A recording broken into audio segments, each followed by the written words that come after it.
Welcome to Newsmax TV. I'm Ashley Martella, along with former House Speaker Newt Gingrich. Welcome again, Mr. Speaker.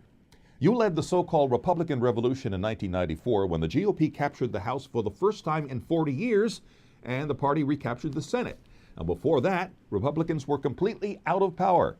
Turns out they find themselves in a similar situation today. Do you see any possible scenario where they could at least turn 2010 into a mini 1994? Absolutely. I think first of all, at American Solutions, we are developing a new generation of solutions, from an American energy project to protecting your right to vote in a secret ballot before being forced into a union, to developing a brand new air transportation control system that will give us dramatically more ability to fly around the country at lower cost with greater convenience.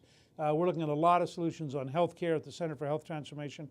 I think a Republican Party which recognizes that it needs to be part of the party of the American people.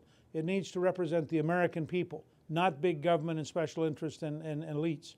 A Republican Party that comes up with positive solutions that meet the needs of the American people will recover very rapidly.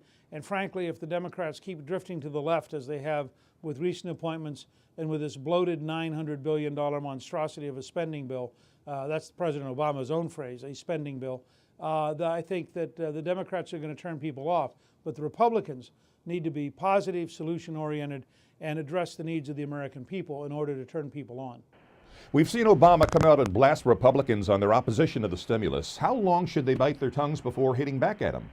Well, I think they should cheerfully and pleasantly point out what's wrong with the bill. You know, President Obama made a major mistake in going to the Democratic House caucus to give a very partisan speech that reduced him to being a campaigner. Presidents of the United States ought to speak to the whole country.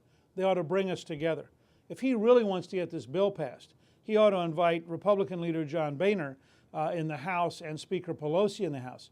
He ought to invite Republican leader McConnell and Democratic leader Reid. They should go down to the White House for 3 or 4 or 5 days and negotiate.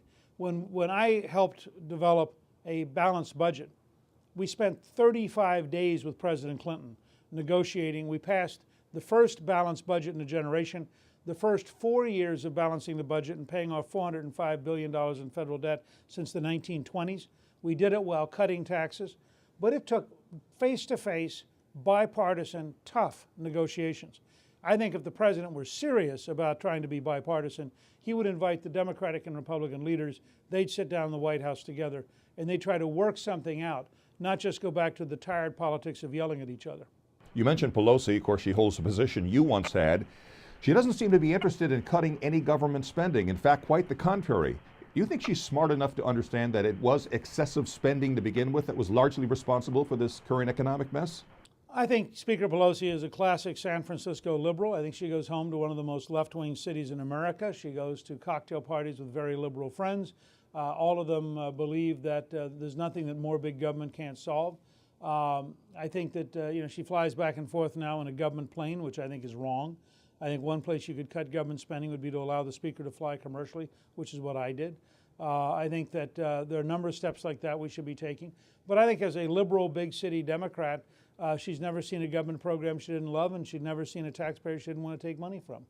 If you could quarterback the team, so to speak, what would you advise Capitol Hill Republicans to do and how?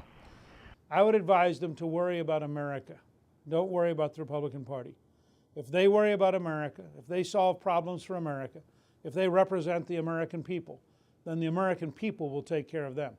But I would not worry about being narrowly partisan. I wouldn't sit around and worry about the Republican Party.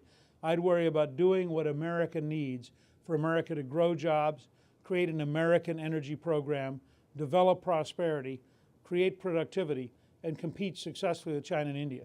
If they solve those problems, the country will take care of them. Former House Speaker Newt Gingrich, thanks so much for being with us here at Glad to be with Newsmax. you. And thank you, good luck, and thank you for watching Newsmax TV.